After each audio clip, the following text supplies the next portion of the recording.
आज हम देखेंगे कॉक्सेकी वायरस इन्फेक्शन क्या होता है, उसी के बारे में हम देखेंगे। जो कि मौसम बदलने के साथ बच्चों पे कॉक्सेकी वायरस का अटैक होता है, उसके लक्षण क्या होते हैं और ये होता क्या है, यही आज हम देखेंगे कि इसके कारण क्या होते हैं और ये कैसे फैलता है, यही आज हम देखेंगे। ठीक है, तो कॉक्सेकी वायरस जो होता है एक एंट्रोवायरस फैमिली का पार्ट होता है, उसी का एक हिस्सा इसे मान सकते हैं। और इसके अंदर जो होता है पोलियो वायरस भी और हेपेटाइटिस ए वायरस भी इसी में आता है। ठीक है, वो भी इसी के अंदर आते हैं। And that can leave in a human digestive track, और ये जो ह्यूमन डाइजेस्टिव ट्रैक होता है वहाँ पर भी ये रह सकता है, वहाँ पे भी ये अलाइव रह सकता है। ये देखिए कॉक्सेकी वायरस के जो ये एक एंट्रोवायरस का परिवार होता है, उसी का एक फैमिली माना जाता है। इसमें पोलियो वायरस और हेपेटाइटिस ए वायरस भी इसमें इंक्लूड होता है, शामिल होता है, जो कि मानव पाचन तंत्र में रह सकते हैं। ठीक है, ह्यूमन डाइजेस्टिव सिस्टम में रह सकते हैं। ठीक है, अब हिंदी इंग्लिश दोनों में ही दिए हैं, जिसमें भी आपको बेनिफिट लगे या जो भी आपको सही लगे उसमें से आप पढ़ सकते हैं। The virus can spread from person to person, और ये जो वायरस होता है ये कैसे फैलता है, पर्सन टू पर्सन, एक पर्सन से दूसरे पर्सन में इजीली ये स्प्रेड हो जाता है, फैल जाता है। Usually to unwashed hand and surface contaminated by the faeces, और ये ज़्यादातर जो होते हैं जो हाथ नहीं धोते हैं और जो जिनका जो सरफेसिस होता है उससे के कंटामिनेशन से ये होता है, जो कि फीसिस के द्वारा कंटामिनेटेड हो जाता है, स्टूल के द्वारा उससे होता है। और ये जो होता है क्या, जहाँ पर ये काफ़ी दिनों तक का क्या रह सकता है, जीवित रह सकता है। तो ये देख लीजिए आप कि जो मानव पाचन तंत्र में रह सकते हैं, वायरस एक व्यक्ति से दूसरे व्यक्ति में ये आराम से फैल सकता है। आमतौर पे ये गंदे हाथों से दूषित सतहों पर, यानी कि जो गंदे हाथ होते हैं और दूषित सतह होती हैं, जगहें होती हैं, वहाँ पे छूने से ज़्यादा होता है ये। और ये जहाँ पे क्या होता है काफ़ी दिनों से काफ़ी दिनों तक का ये उसमें ज़िंदा रह सकते हैं, किसी भी आमतौर पे ये हाथों और जो मल होता है उससे दूषित हुए जो जगहें होती हैं उसमें ये पाया जाता है। इन मोस्ट केसेस में, ज़्यादातर जो केस होते हैं कॉक्सिके वायरस के इन्फेक्शन के, ये इसमें क्या होता है कि माइल्ड फ्लू लाइक सिम्टम होते हैं। ठीक है, मतलब फ्लू के लाइक सिम्टम होते हैं। देखिए हल्के फ्लू जैसे लक्षण होते हैं, जो कि गो अवे विदाउट ट्रीटमेंट, जो कि बिना ट्रीटमेंट के क्या रहते हैं, जाते रहते हैं, आते रहते हैं। ठीक है, बट इन सम केसेस में क्या होता है, मतलब ट्रीटमेंट की कोई ज़रूरत नहीं होती किसी किसी केस में, अपना आप ही इसके जो फ्लू लाइक सिम्टम होते हैं जैसे सर्दी फीवर, इस तरीके से वो चले जाते हैं। लेकिन यहाँ पे क्या होता है कुछ केसेस में ये मोर सीरियस इन्फेक्शन को कॉज करते हैं। ठीक है, उसके कारण बन सकते हैं सीरियस इन्फेक्शन के। जो अब इसके लक्षण क्या क्या हो सकते हैं, जो कॉक्सेकी वायरस जो होता है इसके वजह से जो होता है वाइल्ड वैरायटी ऑफ सिम्टम हो सकते हैं, बहुत सारे लक्षण हो सकते हैं बॉडी में, जिसमें कि half of all kid with an infection have no symptom, और कुछ जो आधे से ज़्यादा जो बच्चे होते हैं उनमें कोई सिम्टम देखने को नहीं मिलते हैं, लेकिन किसी किसी में सिम्टम देखने को मिलते हैं। वो अपनी अपनी इम्यून पावर होती है। Without suddenly get a high fever, ठीक है, विदाउट सडनली गेट क्या होता है इसमें, अचानक से हाई फीवर होगा, हेडेक होगा, मतलब सर दर्द होगा और शरीर में दर्द होगा उनके मांसपेशियों में, और उसमें क्या होगा साथ में उनको सोर थ्रोट भी डेवलप हो जाएगा। सोर थ्रोट का मतलब होता है जो मुंह में जो घाव टाइप के हो जाते हैं। ठीक है, एयर स्टमक में उनको जो होता है डिस्कम्फर्ट होता है, यानी कि पेट भी उनका अनकम्फर्टेबल लगेगा, उनको नौजिया भी आएगा। यहाँ पे देख लीजिए संक्रमण से पीड़ित जो लगभग आधे जो बच्चे होते हैं उसमें संक्रमण नहीं होता है। इसमें ज़्यादातर तो जो पीड़ित बच्चे होते हैं यानी कि कॉक्सिकी वायरस से इन्फेक्टेड हो गए, लेकिन कोई सिम्टम नज़र नहीं आएंगे जो आधे से ज़्यादा बच्चे। लेकिन कुछ ऐसे बच्चे होते हैं जिसमें सर दर्द, बुखार, मांसपेशियों में दर्द, और कुछ को गले में खराश, पेट में तकलीफ और उल्टी आने को होता है। A child with a Coxsackie virus infection में सिंपली फील हॉट। ठीक है, जो ये बच्चे होते हैं कॉक्सिकी वायरस संक्रमण से जो पीड़ित बच्चे होते हैं, बस इनमें क्या हो सकता है गर्मी का महसूस होगा, गर्मी लगेगी, बट नो अदर सिम्टम, और कुछ उसमें और कोई सिम्टम नहीं दिखेंगे किसी जो कि इस वायरस से इन्फेक्टेड है कुछ बच्चों में। इन मोस्ट केस, और जो ज़्यादातर बच्चे होते हैं उनमें फीवर होता है जो 3 दिन के अंदर में चले जाता है, 3 दिन तक रहता है, देन डिसअपियर, उसके बाद वो चले जाता है जिनको कि फीवर होता है जिन बच्चों को। ठीक है, और जो कॉक्सिकी वायरस होता है ये इसके जो ये कॉज होते हैं symptom affect the different body part, जो इसके वायरस के कारण से जो बॉडी होती है, बॉडी के बहुत सारे पार्ट जो होते हैं उसमें प्रभावित होते हैं, जैसे कि हैंड में होगा, फुट में होगा, माउथ डिजीज़ होगी, यानी कि हाथ की, पैर की और मुंह की बीमारियां होंगी, जिसके वजह से क्या होगा पेनफुल रेड ब्लैशेस हो जाएंगे, ब्लिस्टर हो जाएंगे ना, जैसे छाले, जैसे लाल रंग के छाले पड़ जाने होते हैं, दर्द वाले, ठीक है, इन मोर किस में, थ्रोट में, ठीक है, इस तरीके से लाल दाने से होंगे। एंड जो टंग होती है, गम होता है, और जो हार्ट प्लेट होती है इनसाइड ऑफ द चीक, इसमें भी, और जो हाथ की हथेलियाँ होती हैं, और जो ये पैर की जो फीट हो, मतलब पैर के जो तलवे होते हैं, इसमें भी क्या हो सकते हैं, ये दिख सकते हैं जो लाल दाने होते हैं। और ये जो होते हैं बटक्स में भी होते हैं बच्चों के। तो यहाँ पे आप देख पा रहे होंगे, ये देखिए हाथ में हो सकते हैं ये इस तरीके से लाल, इस तरीके से मुंह पे हो सकते हैं, पैरों में हो सकते हैं, ठीक है, और बटक्स में भी देखने को मिल सकते हैं, हथेलियों तलवे दर्दनाक लाल रंग के छाले टाइप के जो होते हैं, ठीक है। और फिर होता है हेरपेंजीना जो होता है, एक इन्फेक्शन होता है, थ्रोट का ही होता है, वो भी इसी के कारण से होता है। इसमें क्या होता है, इसके वजह से लाल जो रिंग ब्लिस्टर हो जाते हैं, इस तरीके से थ्रोट में जो होते हैं क्या हो जाते हैं, ब्लिस्टर हो जाते हैं, लाल छाले जो हो जाते हैं गोल गोल से। और ये जो होते हैं अल्सर ऑन द टॉन्सिल, और क्या होते हैं जो ये टॉन्सिल्स होती है अंदर, उसमें भी ये जो अल्सर हो जाता है, यानी कि घाव हो जाते हैं। और fleshy back portion of the roof of the mouth, और जो मुंह का जो ऊपर जो होता है उसमें भी ये अल्सर होने लगते हैं। देखिए जो हैपिंगिना गले का एक संक्रमण होता है, जो कि टॉन्सिल और मुलायम तालू, यानी कि ये जो तालू होती है इसमें भी, और मुंह का जो फ्लोर होता है, ऊपर का जो पैलेट होता है, वहाँ पर भी लाल छल्लेदार छाले और अल्सर का ये कारण बन सकता है, ठीक है, यही वाला इन्फेक्शन। फिर इसमें एक और इन्फेक्शन देखने को मिलता है जो कॉमन होता है, वो होता है हेमरेजिक कंजक्टिवाइटिस, ये वाला, ठीक है। इसमें क्या होता है कि जो इन्फेक्शन होता है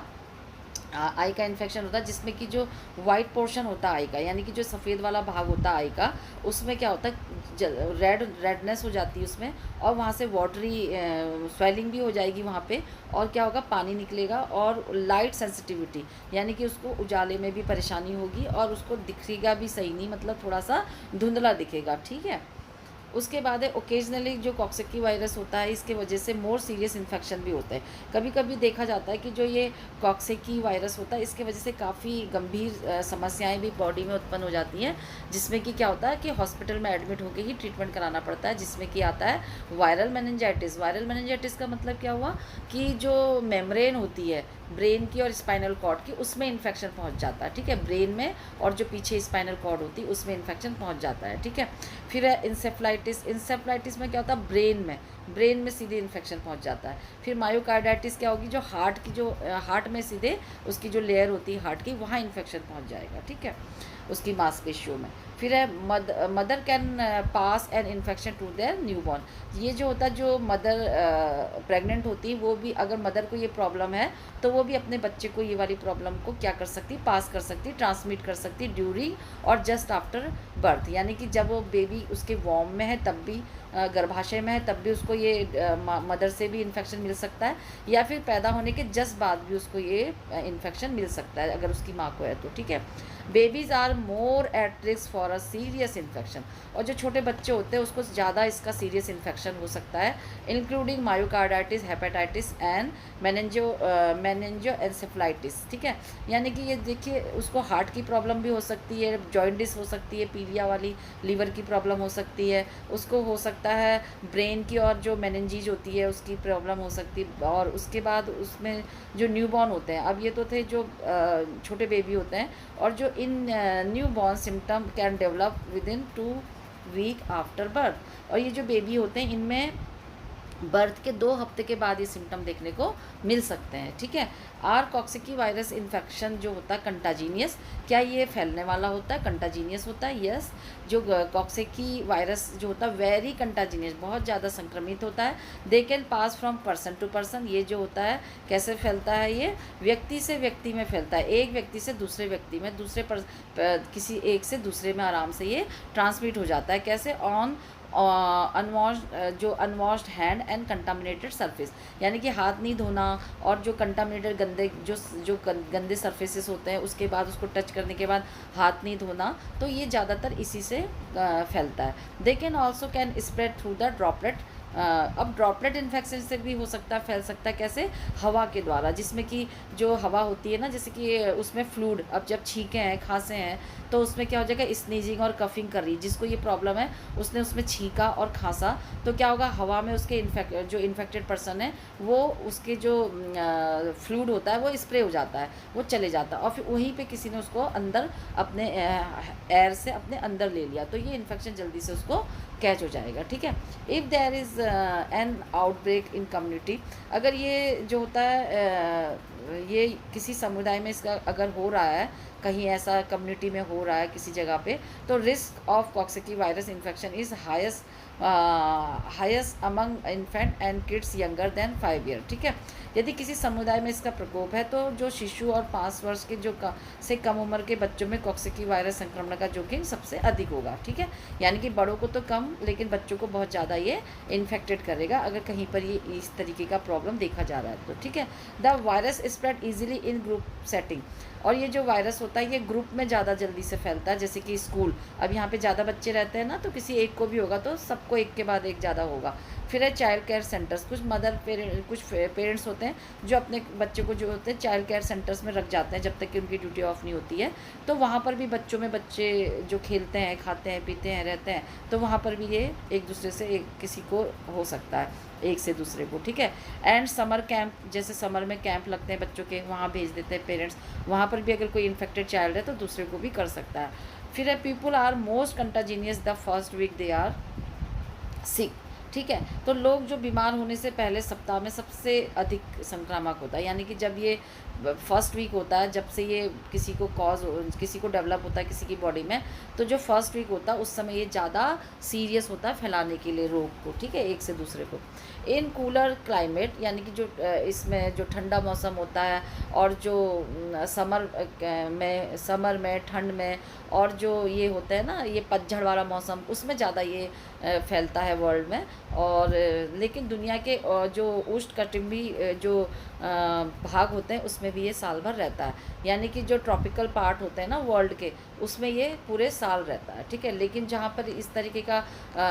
वेदर की प्रॉब्लम नहीं है वहाँ पर ये ठंडे में, गर्म में हो सकता है। ठीक है, फिर उसके बाद डिपेंडिंग ऑन जो कॉक्सिकी वायरस जो होता है किस तरीके से ट्रीट कर सकते हैं इसको। ठीक है, तो depending on the type of the infection, अब ये ट्रीटमेंट जो होता है ये टाइप पे डिपेंड करेगा कि किस टाइप का इन्फेक्शन है और कैसे उसको लक्षण आ रहे हैं। तो इसमें डॉक्टर क्या करते हैं, प्रिस्क्राइब करते हैं, कुछ मेडिकेशन उनको देते हैं जिससे कि जो बच्चा होता है वो कंफर्ट फील करे, मतलब उसको आराम मिले, उसकी ये मेडिकेशन दे देंगे डॉक्टर्स। ठीक है, बिकॉज एंटीबायोटिक जो होती है वो इसमें वर्क नहीं करती है बैक्टीरिया में, क्योंकि ये बैक्टीरियल प्रॉब्लम नहीं होती, तो antibiotic only work against bacteria, तो ये जो होती है अगेंस्ट बैक्टीरिया के ही वर्क कर सकती है, तो they can't be use to fight a Coxsackie virus infection, इसलिए जो ये बैक्टीरिया जो ये एंटीबायोटिक है वो इसमें काम नहीं करेगी, कॉक्सिकी की जो वायरस होता है उसमें ये काम नहीं करेगी उसके इन्फेक्शन में। ठीक है, तो यू कैन गिव, केवल उसमें क्या मिलेगा, एसिटामिनोफेन और आइब्यूफेन करके कुछ मेडिकेशन डॉक्टर दे देंगे जो कि कुछ दर्द के लिए होगी, छोटा जिसमें कम दर्द हो रहा, पेन हो रहा, मसल सेक हो रहा, हेडेक हो रहा, उसके लिए इस तरीके की मेडिकेशन दे सकते हैं। इफ़ द फीवर जो होता है last for more than 24 hours, और if your child has any symptom तो of a more serious Coxsackie virus infection call to doctor. अब आपको डॉक्टर को बताना कब पड़ेगा, जब ये जो होता है 24 घंटे से ज़्यादा बच्चे में फीवर है, 24 घंटे हो गए, उससे ज़्यादा उसको टाइम लग गया उसको फीवर को उतरने में, और उसको उसके साथ कुछ सिम्टम भी हो रहे हैं जो कि सीरियस है कॉक्सिकी वायरस के, जो अभी हमने देखे थे, तब आपको क्या करना है, डॉक्टर से सलाह लेनी है। और most kids with the simple Coxsackie virus infection recover completely after a few days. ठीक है, और जो बच्चे होते हैं, ज़्यादातर जो बच्चे होते हैं इस इन्फेक्शन के कुछ दिनों के बाद वो अपना आप ही रिकवर हो जाते हैं कंप्लीट तरीके से, without needing any medical treatment, बिना कोई दवा लिए, बिना कोई ट्रीटमेंट के वो ठीक हो जाते हैं। A child who has fever without any other symptom, ठीक है, और शुड रेस्ट इन बेड, अगर बच्चे को फीवर है और उसके अलावा कोई भी सिम्टम, लक्षण नहीं देखने को मिलते हैं, तो उसको क्या करना चाहिए, करवाना चाहिए, बेड में रेस्ट करवाना चाहिए, और उसको अगर बच्चा है रेस्ट कर नहीं हर समय लेटा रह सकता है, तो उसको इंडोर गेम को आराम से क्वाइटली प्ले करने देना चाहिए, ठीक है। ऑफर प्लांटी ऑफ फ्रूट, और उसको ज़्यादा पानी पीने के लिए देना चाहिए ताकि उसको डिहाइड्रेशन ना हो, डिहाइड्रेशन से उसको बचाया जाए, ठीक है। तो इसमें देखिए बहुत सारे सिम्टम देखने को मिलते हैं। इसमें अभी हमने देखा था ना कि मेनिंजाइटिस इसमें देखने को मिल सकती है, ब्रेन का इन्फेक्शन, इंसेफ्लाइटिस मिल सकती है, और इसमें जो होती कंजक्टिवाइटिस मिल सकती है जो हेमरेजिक होती है। फिर है मायोकार्डियल इन्फेक्शन और पेरिकार्डाइटिस हो सकती है, निमोनिया हो सकता है, पेट की बीमारियां हो सकती है, गैस्ट्रोइंटेस्टाइनल इलनेस हो सकती है, लीवर की प्रॉब्लम हो सकती है, हेपेटाइटिस, पैनक्रियाटाइटिस हो सकती है। और अगर कोई वुमेन है जिसको ये है तो उसको मिस कैरेज की प्रॉब्लम भी हो सकती, कोई लेडी है तो, ठीक है। और इसमें जो होता हर्पिंजाइना भी हो सकता है, जिसमें मैंने बताया था थ्रोट की प्रॉब्लम, निमोनिया हो सकता है बच्चे को, ठीक है। बहुत सारे टॉन्सिलाइटिस हो सकती है जो कि इन्फेक्टेड होगी। फिर उसके अलावा है how long do Coxsackie virus infected last, ठीक है। तो ये जो होता है कितने समय तक रहता है इसका इन्फेक्शन, तो how long the infection last can very. अब ये जो होता है कितने समय तक रह सकता है, ये अलग अलग हो सकता है, डिपेंड करता है कि कितना उसको इन्फेक्शन, कितना बच्चा इन्फेक्टेड है या कितना जो पर्सन है वो इन्फेक्टेड है। अगर kids who only have a fever, अगर बच्चे को केवल फीवर है, बुखार है, may see the temperature return to normal within 24 hours, ठीक है। तो उसका जो फीवर है वो 24 आवर्स में रिटर्न हो जाएगा अगर बच्चे को केवल बुखार है, ठीक है। Although the average fever last 3 days, अगर एवरेज फीवर है तो वो 3 दिन के अंदर फिर उसको ठीक हो सकता है हालांकि। और अगर हैंड वॉश, जैसे हैंड, फुट और माउथ डिजीज़ भी है, यूजुअली लास्ट 2 to 3 डेज़। अगर उसको ये सारी प्रॉब्लम हो रही है कि हैंड में, फुट में और माउथ में वो डिजीज़ जो अभी हमने पढ़ी थी कि कुछ रेड ब्लिस्टर वगैरह हो रहे हैं, तो वो 2 to 3 डेज़ में ठीक हो जाएगा, but can last as long as 7। और अगर 2 से 3 दिन में सही नहीं होता तो ज़्यादा से ज़्यादा 1 हफ्ता लेगा, 7 डेज़ में वो ठीक हो जाएगा। Viral meningitis can take 3 to 7 days to clear up. और जो वायरल मेनिंजाइटिस हो रही है, वायरल के द्वारा मेनिंजाइटिस हो रही है, तो वो भी 3 से 7 दिन में ठीक हो सकती है, ठीक है। फिर है when should I call a doctor, तो आपके मन में आएगा कि कब मेरे को डॉक्टर को बताना चाहिए कि हेल्प लेनी चाहिए। तो call the doctor right away if your जो child has any the symptom. अगर इनमें से कोई से भी सिम्टम आपको अपने डॉक्टर में दिखते हैं तो आपको क्या करना चाहिए, डॉक्टर को बताना चाहिए तुरंत से, ठीक है। अगर उसको फीवर है हायर देन 104 डिग्री फ़ारेनहीट, अगर बच्चे को जो है 104 डिग्री से ज़्यादा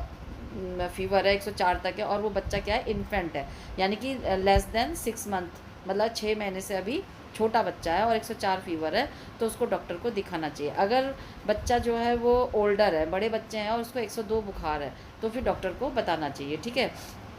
इस इन्फेक्शन और पुअर एपिटाइट, भूख नहीं लग रही है उसको, और ब्रीदिंग में मतलब सांस लेने में भी परेशानी हो रही है, खाने में परेशानी हो रही है, वॉमिटिंग हो रही है, ठीक है, डायरिया हो रहा है उसको, दस्त जिसे बोलते हैं, और उसको सांस लेने में परेशानी हो रही है, कन्वर्जन भी आ रही है, यानी कि जो बच्चों को ना ऐंठन आने लगती है वो हो रहा है उसको। और उसको जो होता है नींद भी जो होती है अनयूजुअल है, यानी कि नॉर्मल उसकी स्लीप पैटर्न नहीं है, और पेन हो रहा है उसको चेस्ट में और उसके पेट में, या फिर उसको थ्रोट है, स्किन थ्रोट सोर, जो स्किन में जो घाव हो जाते हैं वो हो रहे हैं, जैसे इनसाइड द माउथ जो अभी हमने दिखे थे पिक्चर में। और जो सीवियर सोर थ्रोट हो रहा है, यानी कि बहुत ज़्यादा उसको ज़्यादा गंभीर वाले सोर थ्रोट भी हो रहे हैं, तो क्या करना चाहिए, सीवियर हेडेक भी हो रहा है और वॉमिटिंग भी आ रही है हेडेक के साथ साथ, कन्फ्यूज़न भी है, मतलब इतना फीवर है कि खुद भी बच्चे को पता नहीं है, अनकॉन्शियस टाइप सेमी कॉन्शियस हो रहा है। और क्या हो रहा है, अनयूजुअल स्लीपनेस पैटर्न उसका डिस्टर्ब हो रहा है, तो उसकी जो नेक की स्टिफनेस भी हो रहा है, नेक का उसका जो है वो अकड़ सी रही है गर्दन, और रेड और सॉलोन वाटर आई हो रही है, उसकी आँखें भी सूजी हुई हो रही है, लाल हो रही है, पानी निकल रहा है, तो उसको क्या हो रहा है। और जो उसके टेस्टीज़ है, अगर वो लड़का है, अगर उसके टेस्टीज़ जो हो रहे हैं उसमें पेन हो रहा है, चाहे दोनों में हो चाहे एक में हो जो, तो भी उसको डॉक्टर को बताना चाहिए, डॉक्टर को पास उसे एकदम से लेके जाना चाहिए। कैन कॉक्सिकी वायरस जो होता है इन्फेक्शन भी, क्या इससे बचाव हो सकता है कॉक्सिकी वायरस से, तो इसमें there are no vaccine to prevent the Coxsackie virus, इसको बचाने के लिए कोई भी प्रिवेंट करने के लिए, इसके बचाव के लिए कोई वैक्सीन अभी तैयार नहीं है। तो इसके लिए क्या करना है कि हैंड वॉशिंग जो होता है वो बेस्ट प्रोटेक्शन है, यानी कि सबसे ज़्यादा हैंड वॉश को प्रेफरेंस देना चाहिए इससे बचने के लिए, ठीक है। Remind everyone in your family, और अपने परिवार में भी सबको बताते रहना चाहिए कि वो वॉश हैंड करें अपने, जब मतलब अच्छी तरीके से, स्पेशली कब करें, जब वो बाथरूम का यूज़ कर रहे हैं, टॉयलेट का यूज़ कर रहे हैं, और जब वो डायपर चेंज कर रहे हैं बच्चे का, या फिर वो खाना खाने से पहले, खाना बनाने से पहले अच्छे से वो अपने हैंड को वॉश करें हर काम को करने से पहले, ठीक है। और अपने जो बच्चे हैं वो जो चाइल्ड केयर सेंटर में शेयर करते हैं ना टॉयज़ को, तो उसको भी क्या करना चाहिए, क्लीन करना चाहिए, डिसइंफेक्ट करना चाहिए। डिसइंफेक्ट कैसे करेंगे, डिसइंफेक्ट सोल्यूशन से, जो जो डिसइंफेक्टेड सोल्यूशन होता है जैसे डिटॉल हो गया, सेवलॉन हो गया, उनसे इनकी क्लीनिंग करनी चाहिए इन जो टॉयज़ होते हैं जिसको कि बच्चे आपस में शेयर करते हैं, ठीक है। तो ये क्योंकि इसमें क्या होता है कि जो वायरस होता है वो काफ़ी लंबे समय तक का रह सकता है, इसलिए बहुत दिनों तक इसमें वायरस रह सकता है, लाइव जिंदा रह सकता है, इसलिए इनकी काफ़ी डिसइंफेक्ट सोल्यूशन से, चाहे डिटॉल हो चाहे सेवलॉन हो, कोई भी हो, उससे इसकी वो करनी चाहिए, सफाई करनी चाहिए। Kids who are risk with a Coxsackie virus, अगर ये कोई बच्चे को ये वाला इन्फेक्शन हो रहा है तो उसको क्या करना चाहिए, स्कूल से दूर रखना चाहिए, चाइल्ड केयर सेंटर से दूर रखना चाहिए कुछ दिनों तक का, और उसको क्या करना चाहिए, अवॉइड करना चाहिए ताकि दूसरों को भी इन्फेक्शन ना फैले। तो thank you guys for watching this video, please do like share comment and subscribe this channel.